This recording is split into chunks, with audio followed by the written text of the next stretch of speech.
Hello! This is the One Episode Rule, a podcast about first impressions. I am Magpie, and the second opening to Jujutsu Kaisen is not as good as the first. Oh no, Hot takes. Ooh. that's a particularly beefy take. Mm-hmm. How many episodes have you seen now? I've seen like 15. Nice. Um, Very nice. Yeah, the song. I feel like the song isn't as good in the. It's not very colorful. Fair enough. Anyway, Yep. who are you guys? I'm Blackle, and I am sleepy. I made a mistake. I must have sat down on my bed, sitting up for longer than 5 seconds, and I woke up in a daze, sprawled like a starfish on my sheets. An hour in the future, and I don't know what happened. And I apologize to my co-hosts for this distraction. Delaying our recording. Crack Snuggles. I mean, it's the same time because of daylight savings time, right? I think. Yeah. Question mark? Who knows? Well, they're talking about killing that, so hopefully. Cross your fingers. Anyhow, hi, I'm Joey, and this week I watched Demon Slayer. Yeah, like all of it, right? I did watch all 26 episodes that exist on Netflix. Apparently the next arc is the train arc, which I don't know anything about other than it takes place on a train, which I have been constantly saying means they should do a Baccano crossover. Tormenting my co-host here with that thought. I don't want to consider this. But yeah, Demon Slayer was fun enough. I don't feel like it's one that I would be like continuously obsessed with, but it's a show that I enjoyed well enough. Cool. I just didn't care for it. But I will say that I do think that it does have pretty consistent pacing problems. Pretty much the whole way through, in my opinion. But I do have to admit that it is artistically stunning in a number of ways. It is gorgeous to look at. You guys want to get into the news here? Yeah. Let's have it. All right, let's get into some news. The Pokemon anime is airing a 1-hour special because it's its 25th anniversary. Oh. Yep. Wow. I don't know anything about the Pokemon anime. I just know that Ash is trapped in some sort of existentialist hell where he's 10 years old for 25 years. Synchronizing. 10-year-olds forever. Yeah. Let's see. The Toei animation hack has had concrete effects in that a lot of broadcasts are going to be delayed after a certain period. Starting March 20th, there's going to be broadcasting delays for Digimon, One Piece, Precure, the Dragon Quest anime, and some other stuff. Wow, that's some big ones in there. There was apparently a big deal. Wow, that does sound like a big deal. Goodness. Apparently, they shut down when the hack happened. They shut down their online store and like all outside access to the system, and then they shut down the system itself. So it screwed up the timing of everything. Gee. And finally, I just picked this one out of a hat because it seemed interesting. Masaki Yuasa's anime film Inu-oh is going to be released May 28th in Japan. This movie looks weird as hell. It is about a character who was born like horrifically ugly, and to the point where he's covered in clothing at all time and wears a big mask and like a weird hat. And he hangs out with a blind biwa player and discovers that he has an enormous talent for dance in like Edo era Japan. And it's been described as like a rock opera. That's a weird one. So it's an odd it's an odd looking movie. I'm quite interested in it. Uh-huh. So yeah, that's the news. Blackle, I think you were gonna select a show for us. I don't know what happened when you guys were talking about something, but I was transported to an earlier time in my life, and I initially thought I would just pick randomly from the growing viewer suggestion list. Uh-huh. But I was sent back into the past in middle school when my friends were talking about what's that spinning tops anime? Beyblade? Beyblades? And one of my friends said, I don't like Beyblades. I like a better show called B-Daman. Oh. And I just realized we have to figure out what that means. All right. All right. So let's watch B-Daman Crossfire episode 1. Okay. All right. Okay.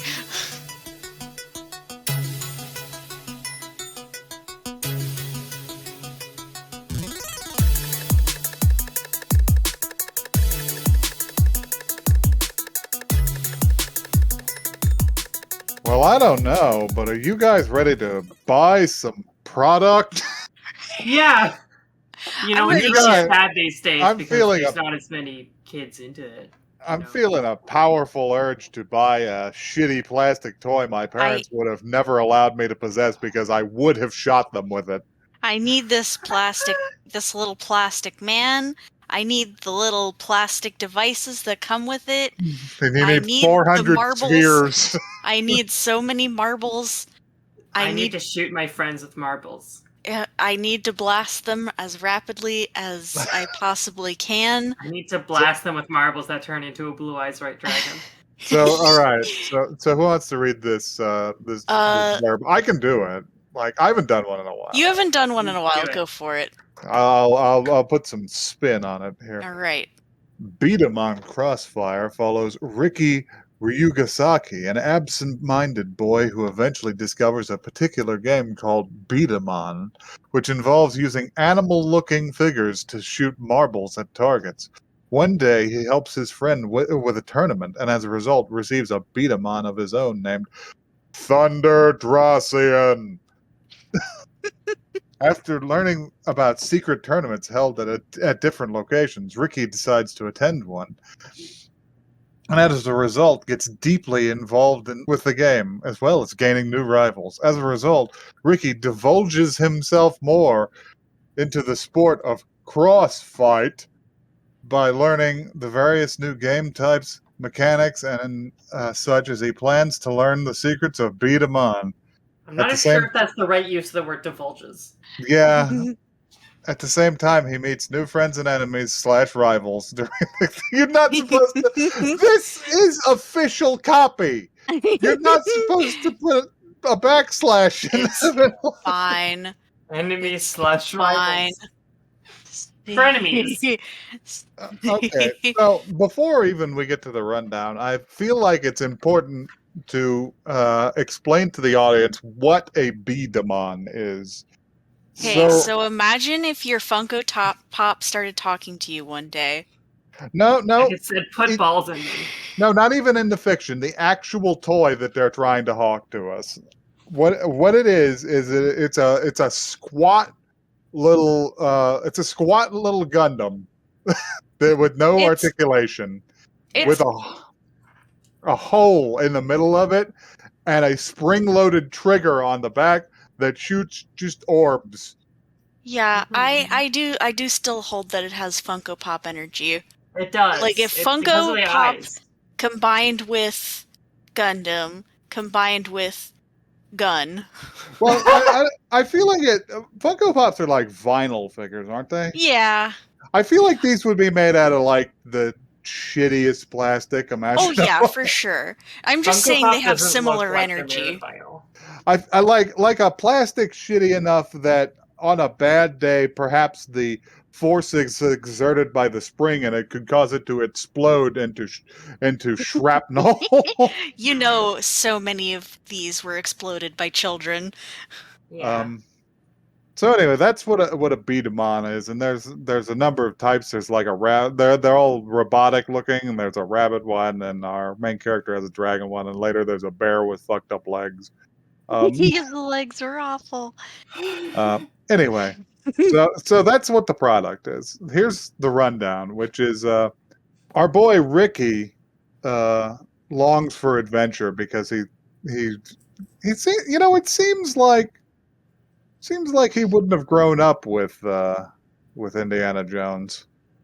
Yeah, he seems like he was trying to do some sort of like Tomb Raider training at the beginning, and then he Uh, was like, "No, I'm gonna be a little nerd now."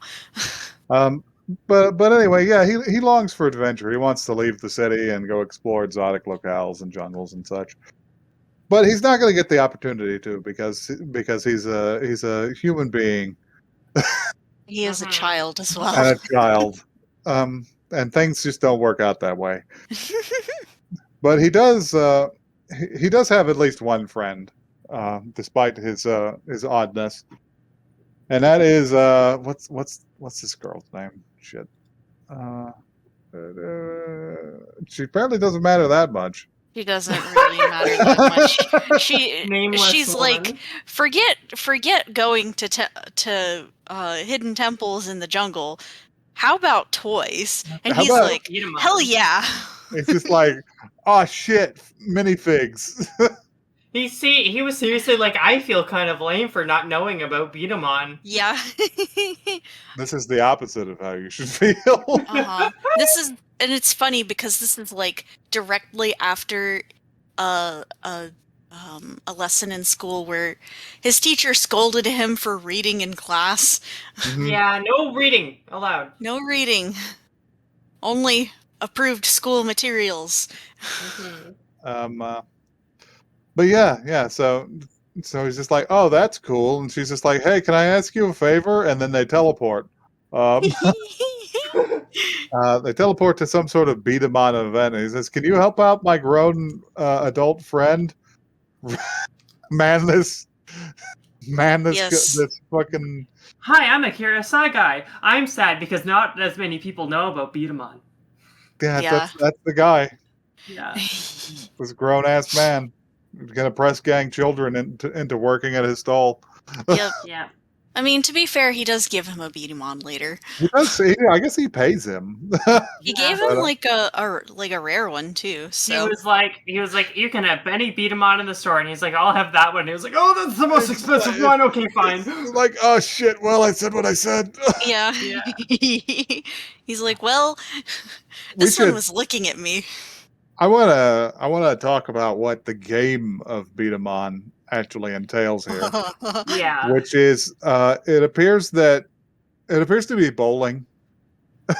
Yeah. It is kind of like It's kind of like multiple a different types of game. it's with kind of like balls. table bowling. yeah, a little bit bowling Uh, with Yeah. a hint of like table tennis or what am I thinking of? The Foosball, initial maybe. the initial game involves firing, I guess, as many shots as you have time. It doesn't appear to be like predicated on number of shots. Mhm. So because the girl just throws a shotgun spray of them out to knock over pins. God, Yeah. we are getting like ahead of ourselves a little bit because he hears some people when he's at the at helping the guy run the table that there's a secret beat 'em on fight club somewhere. Yeah. Mhm. I wasn't getting follows ahead of some- myself. That's what that happened. That happened before then, but uh, but yeah, he does hear this, and then immediately hears more voices. The boy hears a lot of things, Yeah, he does. including people behind him talking about the same subject with presumably ghosts because there's no one else there. But Yeah. But anyway, we're introduced to a rival or antagonist because he's drawn better than the other characters, and Yeah. but it's not time for us to learn his identity yet. So instead, we're whisked away to the Beat-em-on club shop. It looks like a place where you sell Gunpla. The secretly chosen super awesome B shots go there. God, the fucking B shots. The B This shots. is just a name for like B-roll, right? But anyway, they disappear to this grown ass man's tiny hobby store, which is clearly failing. As he continues to complain that nobody knows about Beat-em-on. Yeah. With the same energy as somebody who invested heavily into Betamax. Yeah.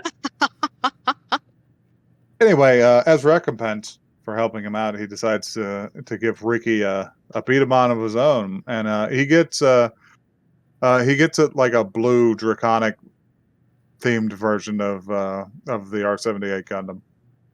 It's named Dracian. Mm-hmm. He felt like it was looking at him. It calls itself Drussulator.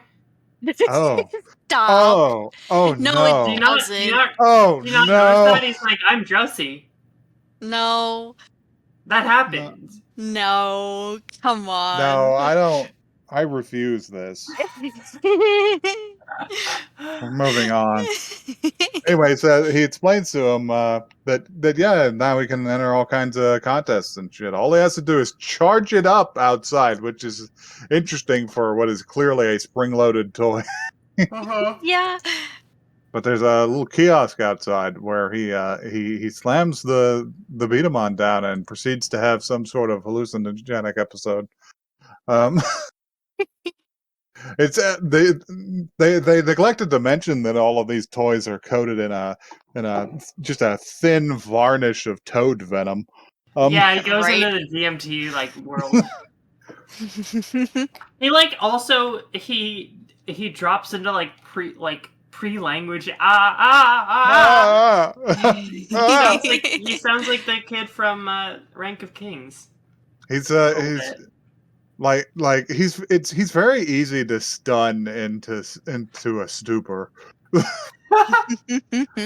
Yeah. But anyway, yeah, and the machine says, "Hey, go to the secret Beat-em-on fight.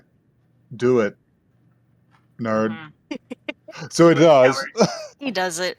He follows the directions to a sketchy warehouse, and follows some girl inside at a distance after she opens these huge automatic iron doors.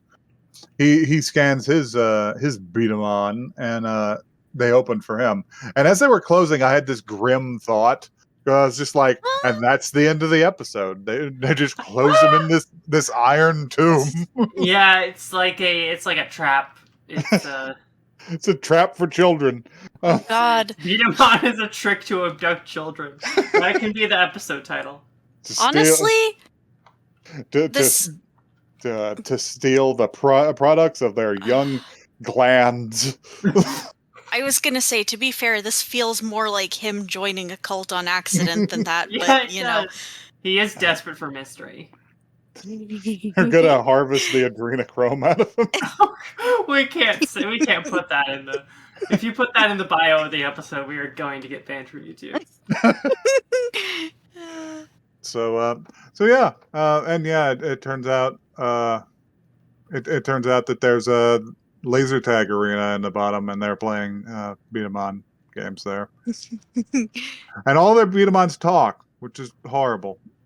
yeah, they're like, these are the mysterious talking beat-em-ons. And that's why you've been led here, and they verified. Okay, we need to talk about the other girl, because the other girl isn't here either. She doesn't appear to be important enough to be on the character list for this show. We don't even get her name. I literally don't remember it. Me neither. I don't remember her name, but she gave me This is a weird take. She gave me the same energy as the girl they dubbed to be extremely intolerant and Christian in the Ghost Stories dub. Yes! Oh my god, you're so right! It's just like Maybe now. we should redub this Now ourselves. remember, the B-Damans are a gift from Jesus. Yeah. We gotta Anyway. we gotta do the B-Daman. The Dub. Yeah. B-Daman abridged. Yes. Yeah. So yeah, his rival kid is there, shooting his shot at a game that what were all the games? They were all stupid. One of them It was they had bowling. It's get the balls into like hit a wall with the ball. And it Wall pushes Yeah, it forward. Yeah, that's one of them. Basically, imagine mini golf, but more irritating. When you shoot your beat 'em on and push you backwards. God damn it, that's stupid. So that's the title of the episode. The two people who get that will laugh a lot. It's fine. Yeah. So yeah, it takes some convincing, but he decides to try it out. While some characters who haven't been elaborated on yet will look on, and yeah, he does it badly. I seriously was like, in my notes, I was like, oh, it'd be so funny if he got 0 points in this game. Like, his first game, he's just completely 0 points. Like, because normally, any, like, oh, you're, like, kind of chosen because the fucking beat-em-on was looking at him. Normally, it's like they've got some kind of, like, I don't know, energy to them where they can, like, even if they, like, don't win fully on the first round, they always, like, have some level of, like, oh, you're, well, I guess he did, like, oh, how do I say this? He did like shatter the wall. He did shatter the wall, so maybe there is some. It wasn't the stated goal though. He was supposed to get him. No. He was supposed to get him through the windmill. Get him between the flaps. Yeah. He literally hit the wall and he said, "What's my score?" And a big thing popped up on the screen. A voice said 0. 0. So that's pretty much fucking overjoyed that he got 0. Honestly, I don't know why I wanted to see him fail so badly. I have to say, I am obsessed with the idea that sometimes these people just add a new person to their ranks. These professional players who have been playing for like presumably months on end, at the very least, they just add a new person just to make themselves look better. I'm obsessed. Yeah, that's it. It's just like we trained him wrong as a joke. A couple. Did you know? Okay, wait. We missed something, which is the We missed so much, but the woman, like the woman that he meets at the secret tournament, who like has to check his beat-em-on to make sure it's not counterfeit. Yeah. Her she face... she floats the fucking like TSA like wand over the beat-em-on to make sure that it's real. That's how they. Yeah. Her face is her like. Her face was a little janky. The like. The vertical like aspect of her face was like too long. All of her facial features were too far apart. Yeah, it's like someone stretched her a little bit. Yeah. I was like, ew, don't put her on screen anymore, please. That's why she's like that. She's just like, oh, I'm just feeling a little thin today. I used to be a beat-em-on. I used to. Me and Jesus, we were beat-em-ons. The other thing that I do have to mention that I was obsessed with was the way his beat-em-on was like, turn my body so I may see the tournament. Yeah, like that really cemented like the situation where it's just, this is a I have no mouth and I must scream situation where there's a consciousness entombed in this motionless plastic figure. Yeah. Like, for how long were you trapped in that display case? Like, what did you see in there? And it's funny too because he like kind of torments his beat-em-on a little bit. He's kind of like making fun of it. He's like, you can't move? That's funny. And I was like, look, when that beat-em-on is freed from his shell, he's gonna fucking come for you. You know what he saw from the display case? He saw Akira sobbing and drinking. I'm curious, like, because he was like, "Oh, that B-Daman saw me." I thought they would have like some level of like, "Oh, they can like turn their body a little bit," but No, no, they it was did just No. not fate. move It at was just all. fate, really. No, it was pure chance. He just happened to be set down that way. Yeah. So will I see you guys at Saturday mornings at 1:30 a.m. on Vortex? On the CW. Saturday mornings at 10:30 a.m. on the Vortex. No, you're gonna see me in the Beat-A-Mon arena. You're in the show now. I do have to. You're wearing the non-binary outfit. In the Yeah, show. I'm the one with the non-binary outfit. You're not gonna see We me. have to mention that we did view footage of a commercial of these toys being used, and it is. Oh man, it looks miserable. it sent me into laughing fits. That's all I'll say. I'm gonna. They give you like I think you're supposed to buy this like little jousting court. Yes, it's got like bricks that you like break out with the little marbles. But you know that's not what their parents bought them. Their parents went and bought them the one thing, They and bought then them the one thing, and then they use it to shoot their siblings. yeah, and then they just Yeah. went around the house brandishing it like a gun and knocking over grandma's china. Uh-huh. They grandma's urn. Billy, no! My Beat-A-Mon said she had to go. Okay, Billy, we're getting rid of that Beat-A-Mon. You're no longer allowed to beat a man. No! Oh, man. Okay, this is the first show we watched in a long time that had me fill a whole page with notes. Oh shit! Like I did fill a lot of notes onto my little page too. Well, let's hear them. I didn't take notes for shit. I mean, most of it was just stuff that was happening because it felt like a lot of stuff was happening at all points. I got a couple of like weird observations, like that girl who is nameless is like, "Oh, you're like trying to train to be like an Indiana Jones type, aren't you?" And he's like, "Yeah, I'm gonna go on adventures." And she's like, "I don't want to leave the city. There are no convenience stores and big ugly bugs." But the sentence construction makes it sound like that there's big ugly bugs in the city, and she doesn't want to leave that. Yeah. So yeah. Good for her. Good for her. Same. Everybody has their hobbies. Me too, girl. Yeah. What else? What else did I notice? I like how the first episode is. This is on the official like Beat-A-Mon YouTube channel. Yes. Like they made the first episode free to watch because they needed people. Not just the first episode. It's like 1 through 9 or something. Yeah. They need you to buy these shitty little. You gotta go guns. buy the Beat-A-Mons. Oh yeah. Also, I mean, to be fair, this was uploaded in 2013, by the way. Yeah. The level of detail of the Beat-A-Mon toys in comparison to literally everything else in the show is hilarious. Like, they're like very clearly like fucking from the toy department. Like they're like fully on model. Like they're like CAD drawings that were imported into their fucking like 3D modeling program to like. I mean, it's so literally. Accurate. Yeah, it has to be. This show is a big commercial. This show is Gate, because Gate they have like the fucking like 100% accurate like. I'm gonna stop you right there because I don't think Gates' plan is to sell you a tank. I think Gates' plan is to sell you into the military. Sell you the opportunity to ride in the tank. Yeah, that is true. It is similar goals. Of psyops. Of the two, I feel like the tank is the better deal.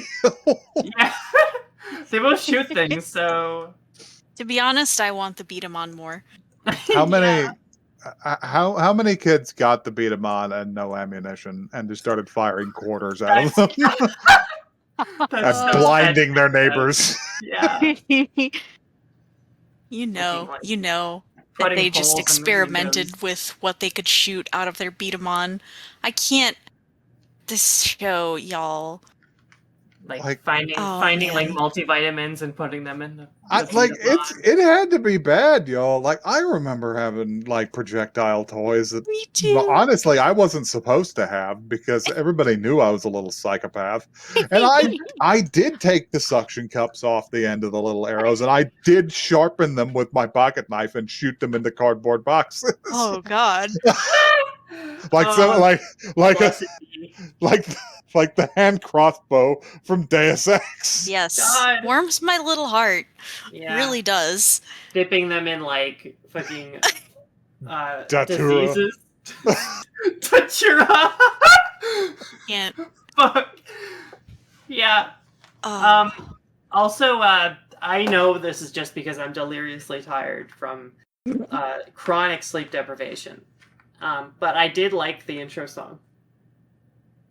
I can't relate. can't- And also I'm gonna put in the dub for this, which is the only choice we really had, at a solid like 4, because it wasn't great. It wasn't great, but I mean, like, it was just kind of standard Saturday morning cartoon fare to me. Yeah. And honestly, as far as Saturday morning cartoons go, this one was kind of more bearable than... But I mean, it did come out, like, in 2013, so they had learned at least a little bit of shit about cartoons by then. Yeah. I mean, here's the thing, is that I was in middle school in, like, 2008, so this is not the Beat-a-mon my friend had watched. But this is the most available Beat-a-mon. Because I tried to find, like, the Beat-a-mon that came out in, like, 2006, and the only version I could find was on YouTube, and it was all in Mandarin. So that's we should have honestly we should that. have watched that one. But it had no subtitles. I don't know need why, but subtitles. that's funny as hell. We should have just watched it anyway. The version my friend was watching, it was all in Mandarin. They did not understand what was going on. So no. So yeah. I don't think I'm coming back for another episode, y'all. Yeah, how could you not? It's free by the law of supply and demand. There is no price for this asset, therefore you must watch it. Therefore, you already own it. Yeah. No, I think I'm gonna skip out on this. If I was gonna watch, first of all, my product placement anime of choice is always going to be Gundam. But if I was gonna go the Saturday morning cartoon route, it would probably be Yu-Gi-Oh. So yeah, I'm gonna pass. How about you, Black? I will pass as well. For political reasons, which I will not elaborate on. Yeah, what about you, JoJo? Yeah, this isn't really JoJo fodder. As much glee as this put into my heart. I wasn't able to derive much glee from it. I found it to be very rote. Yeah. Like I said, it's Saturday morning cartoons. There's gonna be at least... It's not targeted at us, so... Yeah. Not yet, anyway. Get ready for the new Beat-a-mon, like, reboot, where it's very gritty. It's very gritty. There's exit wounds in that one. Uh-oh. I did want to make the observation that Beat-a-mon, like, most of these, like, toys, it's like you're battling your friends, right? Mm-hmm. But in this, it's almost like you're just sort of like... It's kind of like doing a time trial and comparing scores afterwards. There's a certain level of, like, immediacy to it, which I'm, like, kind of... I feel like puts a nail in the coffin for the... It kind of dulls the competition aspect of it, doesn't it? It's more like... Because that kind of, like score comparison thing, it's more like, oh, it's a craft that you get really good at in your spare time, and then you all come together at a convention with your tightly knit community to, like, compare your PBs. It's like speed running, right? There's like people don't like speed run battle barely. Like that's just like I wouldn't put children in the same demographic as the kind of people who enjoy time trials in F1 or achieving triple S rank in Devil May Cry. Yeah. So like kids want to like make their friends bleed. Like I think that's exactly. Kids want to like shoot a Beyblade on their friend's foot and hurt them. And then you have to go to the urgent care. Yeah, like does anyone have any experience with plastic drill wounds? Anyway, if you have experience with plastic drill wound, for God's sakes, don't tell us about it. Go to the hospital. Yeah, At oneepisodecast@gmail.com. That's the word, not the number. We are not a hospital. Not yet, anyway. Tweet us pictures of your favorite Beat-em-on on Twitter at oneepisodecast. An additional call to action, I would like you to tweet us your favorite dangerous children's toy. Yes. Yeah. Show us your Beyblades. Show us your airsoft guns. Things you owned or things you merely heard of, like those horrible flying fairy women that would fly into the fireplace and then light the whole house on fire. Yeah, I used to have one of those. They were called what were they called? They were called sky dancers, I think. Yeah, something like that. One time my sister got her like, I say my sister got, like, I'm using the passive voice because I was responsible. My sister got her hair tangled in a K'NEX motor. No. Oh Lord! And it was because I had like a little like K'NEX toy. Like, how do I say this? It was like a K'NEX motor, and it was connected to like a big K'NEX rod, which was connected to a gear, and it was smooth. Yeah. And I was like, oh, it's like kind of ticklish. So I was like, I'm gonna like tickle my sister with this like motor. No. Thing. And so I ran over to her, and like she was like reading something, and so I could like see like, you know where your hair parts on your scalp. I could see like skin on her scalp. I was like, that's a great spot to put this like rotating gear, and it just like tangled the hair. It was awful. It was really awful, and I was like, I didn't mean to. I like seriously did not intend for that to happen. I just thought I would tickle her scalp with my fancy, fast-spinning gear. It's weird. It's weird. I talked about my habits with like toys and shit, but I never received any injuries or caused any with that. All of my childhood injuries came from just like rock. I got hit in the face with a rock or threw a rock into the air and it came back down onto your head. Yeah. Yeah, I remember like I broke skin playing with this weird metal toy we got in like Niagara Falls, and like I didn't notice until like 15 minutes after it happened when I noticed that there was blood all over my chair. Where'd that come from? And I look at my arm and there's like a fucking... I won't go into too much detail because it is gruesome, but I was fine. Yeah. I was fine. Childhood memories. Kids can bleed and it's fine sometimes. That's a good note to go out on.